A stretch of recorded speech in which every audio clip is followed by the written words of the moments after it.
Hey, how much is your rent? $13.50. Cool. Do you mind giving me a tour? Oh, sure. Hey, come on in. My name is Emily and this is my apartment.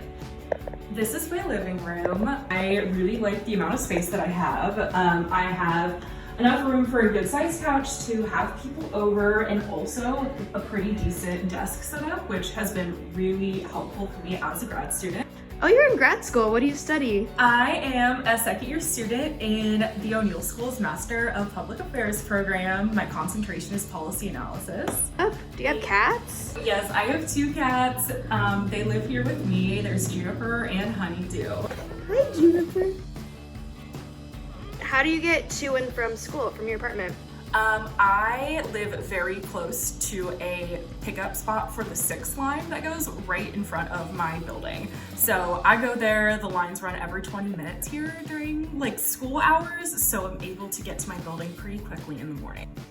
Also, I only live about a mile from campus, so if I need to walk, it only takes me about 20 minutes. And this is my bedroom. Like, I have a pretty good setup in here. This is Honeydew. She's my other cat. She's very shy. All right, Emily, thank you so much for showing me around your apartment. Yeah, of course. See you later.